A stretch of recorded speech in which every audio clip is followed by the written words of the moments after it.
HSA Prep, because now it counts. Good afternoon. I'm Mr. Wilson from Surrattsville High School, and I'm here to help you with HSA preparation for the LSN government test portion. I've brought some information with me here today to try and give you some helpful hints on how to do better on the HSA. The first part I'd like to show you is what you can do if you would like to just go on the internet and review for the HSA on your own at home. There's two different places you can go to that will give you a lot of information about what the test is about, what skills you need, and what content you need to practice. The first part, you can go to mdk12.org, and they have practice exams. And what they have are old exam questions from 2004 through 2009. And what you can do is do the parts that give you trouble in class, and you can practice them at home. And you can find out what you've done wrong, and if you've got the questions right, they give you feedback. Another great place to go on the internet is to landmarkcases.org, and they give you Supreme Court case summaries. And one of the things that I have noticed that students oftentimes have a little trouble with are the Supreme Court cases. Remember, there are 8 of them that you need to know for the HSA. So you can go to landmarkcases.org and you can sort of brush up on those Supreme Court cases, and they give you very helpful summaries. I've also brought some information that should help you in coming up with things that you might have forgotten from previous years when you've taken LSN. The first thing I'd like to go over are the principles of American government. There are several principles of American government. There are basically, however, certain ones that will always be on the HSA. The first one is federalism. Federalism is a power that is shared between the states and a central government. In other words, not only do you have a government in Maryland watching over you, but you also have the central government in Washington, D.C. Both governments have laws and regulations that we as citizens have to follow. Having both levels of government, that's what's known as federalism. It's a shared power. The next principle is separation of powers. Separation of powers is what gives us our 3 branches of government. Each branch of government has its own specific powers. You should remember the 3 branches of government from LSN. They are the legislative branch, the executive branch, and the judicial branch. And you'll remember that each branch does its own specific thing. For example, the legislative branch makes laws.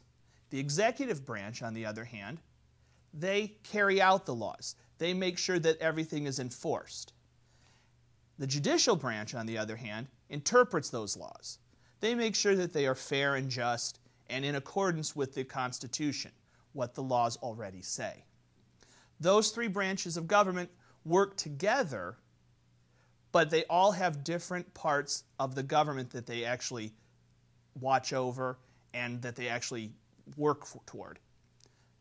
Going along with separation of powers is another principle of government. That's checks and balances. Checks and balances would not be possible without separation of powers. Checks and balances means that each branch has the ability to check up on and rebalance the other 2 branches. For example, the legislative branch has powers that allow it to watch over and rebalance things that the executive branch does. It also has power and authority to watch over and rebalance problems that might occur in the judicial branch. A good example of this is when the legislative branch has the power to pass or override a bill into law that the president has vetoed. The president, who's on the executive branch, can veto a law. But if the legislative branch really wants that law to be enacted, they can override the presidential veto. That's checks and balances. Another example is when the Senate has the power to review and authorize treaties that the president has signed. The president may think that the treaty is a great idea, but until the Senate gives it final authority, it doesn't actually have to go into effect. That's checks and balances. The next principle of government I'd like to show you is limited government. Limited government is happening all the time because of the Constitution. The Constitution limits the powers that the rest of the government can take over us. Also, it gives us and grants us certain specific authorities over our government. And, alternately, it also gives the government certain powers over us. All of this, again, is available because of the Constitution. The Constitution sets the guidelines or the structure for the laws and the government of the United States. It limits how far the government can go. It limits how far the laws can go. The next principle that I'd like you to look at is popular sovereignty. Popular sovereignty sounds complicated, but it really isn't. Anytime on the HSA that you see the word popular, remember that it means simply the people. And sovereignty is the power to make your own decisions. So it's the power of the people to make their own decisions. And in our government, because we have a democracy, it's the power of people to vote in the elections. It also states that our government and all the laws come directly from the people. We are the source of the government's power. You may have heard a statement that's very famous where they say, a government by, for, and of the people. That's popular sovereignty in action. Our government derives its powers from the people. Other governments around the world don't always do that. Some governments, people have different theories about where they come from. Our government, on the other hand, it comes directly from the people. Whenever you hear about that, that's popular sovereignty. Sometimes we also have economics on the HSA, and I'd like to take a look at that now. When you took LSN, you might remember that you learned about different kinds of economic systems. You should remember that there are 4 basic kinds. The first kind I'd like to look at is traditional. A traditional economy is one that's based on habit or tradition or maybe superstition. The distribution and the production of all the goods and services in that economy come from those habits or traditions. If you think about it, you may have heard in history class about a traditional economy. Some of you may have heard of the Amish. They live in the United States, but they have a very traditional economic system. Another group that you sometimes hear about would be the Native Americans. Native Americans, in centuries past, had a very traditional economic system. They used their knowledge of weather and habits that had formed over centuries to determine when to produce new crops, when to plant, when to harvest, what kinds of hunting they needed to do, what kinds of gathering they needed to do, and that made their economy completely traditional. Some places in the world still do have traditional economies. I've already mentioned that there are the Amish in the United States. If you've ever gone up to Pennsylvania Dutch country, that's who you would see, the Amish in their buggies. But in other parts of the world, for example in remote desert areas or in remote jungle areas, there are still isolated pockets of people who have traditional superstition-based economic systems. But most of the world now has moved out of that. So I'm going to look now at some of the more modern kinds of economic systems. And the next kind is command. And a command system is based on government mandates. Production is based purely on a government plan. The distribution of the goods and services that have been made, that's also based on a government plan. If you've ever heard of a communist country, or you've heard somebody mention North Korea, that's an example of a modern country that has a command system. A government agency dictates to the people what they're going to produce, what kind of products they can make, what kind of services they can provide, how they're going to make them, who they get to sell them to, where they get distributed to, and also how much they can charge for them. This kind of system is very, very rigid. It doesn't allow for a lot of innovation. It doesn't allow for a lot of change. Another kind of modern system is a market economy. Market economies are based on capitalism usually. So that means that the production of goods and services is based on profit, the profit motive. You want to make money. The distribution, in other words, what you have made, how you decide to distribute it, who you give it to, how much you sell it for, where you sell it, that's also based on maximizing your profits. A lot of times people think that the United States is a market system, but that's not completely true. The United States and most modern economies are actually mixed. The United States has production and distribution based on profit, on planning, and on tradition. In other words, we are a mixture of all three of the previous ones that I've shown you. I bet you can find somewhere in your own life where you see a market system working in the United States. You've heard of entrepreneurs. Those are people that decide that they want to make a new product or make a new business, and they gather together all the means of production, and they put their plan into action, hopefully starting a new business or a new product, and they make money out of that. That obviously is a market system within our government, or within our economy. However, that doesn't take care of all the different things that we do in our economy. We also have some planning that's involved. That planning part is an example of the command part of an economy inside our mixed economy. For example, the government oftentimes regulates what can be produced. If you've ever been inside a supermarket and you've looked carefully at what's on the labels of the cans or of the packages, you'll notice that it's listed very scientifically. The amounts are listed, the nutrition is listed, where it was produced, how it was distributed. All of that appears on the label. That's because the government regulates what can go into your food. It's a way of keeping it safe. Or think about your car. Your car has airbags, seat belts. It might have some kind of traction control.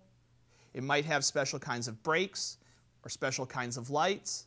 It probably has reinforced sides and reinforced bumpers. All of that is because the government has mandated how to produce a car. If it were simply left up to profit, cars and food wouldn't probably be very nutritious, safe, because your profit might get in the way of people's safety. The government instead uses its command part to organize the economy in such a way that people are safe, that the food is safe, that what is in your food is really what is supposed to be there. Another aspect of our economy is tradition. And you don't see that too often. But at certain times of the year, you do see a traditional economy in the United States. Think about Christmas. In the Christmas season, a lot of people go shopping for presents. There's no real reason to go shopping for presents except that it's a tradition. We give presents on Christmas because it's a tradition in your family or it's a tradition in your religion. People make money off of that. However, the reason for it is actually a tradition. Or think about Thanksgiving. That's another time where tradition plays a large role. There's no real reason for a large meal with turkey, ham, stuffing, pumpkin pie, in November, except that it's a tradition. You could have that any other time of the year. We have it specifically in November because that's when we have Thanksgiving. Think about the Halloween tradition. Is there really a reason to dress up as your favorite character? No, it's a tradition. But the economy makes a lot of money out of that with candy sales, with sales of movies marketed towards Halloween, and of course with the costumes and masks. All of that is tradition. So you can see that the United States has a mixed economy. We've got profit motives, we've got planning, and we've got some tradition. So in the HSA, when they ask you what kind of economy the United States has, don't let them mix you up.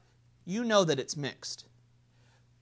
If they give you some other examples, though, know that there are 3 other kinds. Knowing those kinds of economies will actually help you a lot because there's a lot of questions on the HSA that have to do with the kinds of economy, but also how they're organized. So knowing what goes into each of those 3 categories will help you as well. Sometimes on the HSA, they also will ask you for some comparisons. They will want you to compare the United States government, which is a presidential system, with the government of maybe Canada or Great Britain, sometimes Sweden or France. And those kinds of governments are parliamentary systems.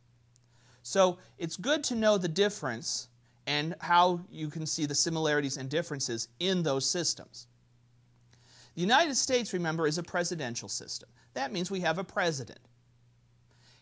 In a lot of other countries, in fact, most of them around the world, they have a parliament. They are a parliamentary system. So it's interesting to see how they are the same and how they are different. And again, a lot of times on the HSA, they'll ask you a few questions. For example, separation of powers. One of our key factors of our government, we've already said, is that we have separation of powers. We have branches. In a presidential system, yeah, we have that. But in a parliamentary system, they don't really have separation of powers. Their parliament takes care of not only the legislative branch, but also the executive branch. They don't have a president, they have a prime minister. Checks and balances. We have checks and balances because we have separation of powers. In a parliamentary system, though, they don't really have checks and balances. Without the separation of powers, it's hard to get checks and balances. Usually they have some things set up in their constitution to keep the government under control, but there is no oversight between branches. In a presidential system, the leader is known as a president. We have President Obama right now. In a parliamentary system, they don't have a president. If they do, the president is merely a figurehead for the government.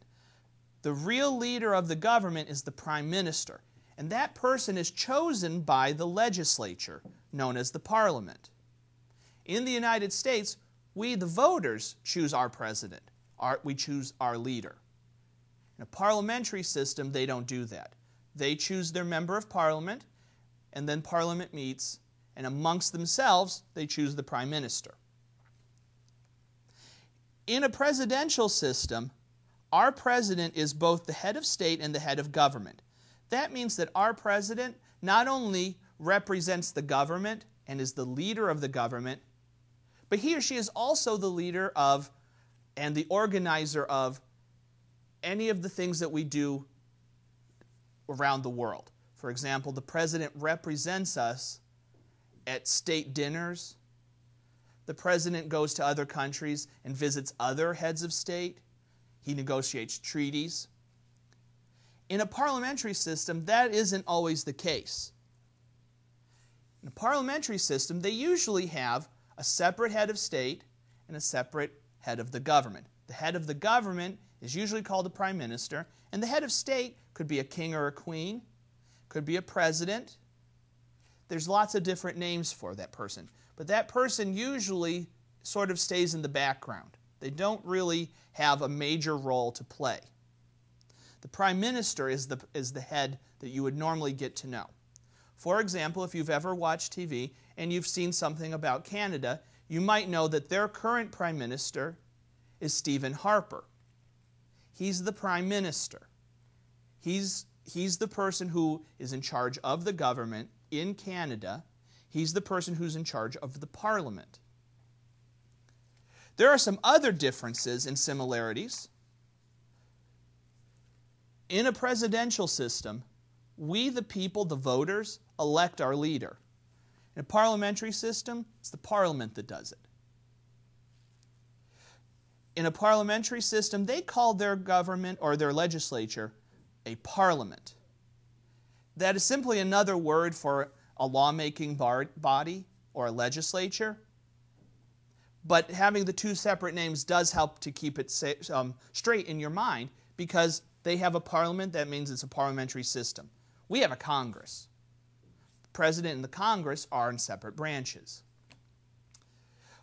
What would be a good advantage of this system? Well, in a presidential system, minority rights are protected because we have checks and balances, because we have different branches of government, each watching over. In a parliamentary system, their advantage is that legislation passes quickly. There's very little gridlock like there is in the United States. Legislation passes quickly because whatever party is in charge of Parliament can put through all of its legislation very easily, and the Prime Minister will automatically sign off on it because he or she will be also a member of that party. A disadvantage to a parliamentary system is that sometimes the majority, the party that's in charge, can go a little too far with some of its laws or some of its ideas. That's called tyranny of the majority. A disadvantage in the United States with our presidential system is that it's slow to act.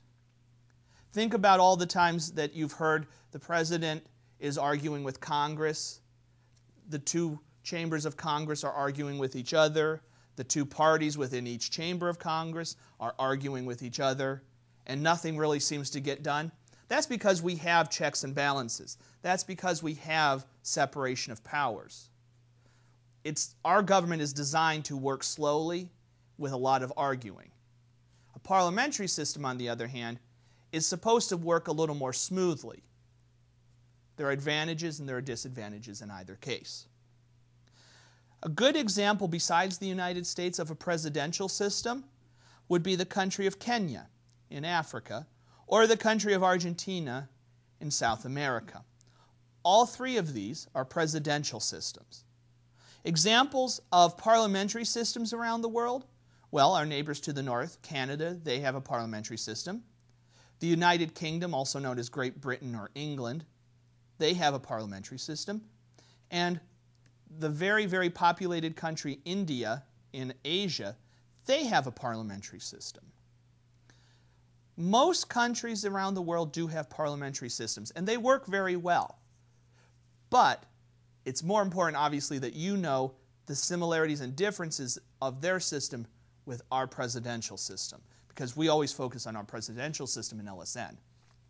Well, that's all I have for today. Hopefully these things have helped you to do a better job on the HSA. And remember, you have several opportunities to take the HSA this year. Use them so that you can do the best possible before graduation.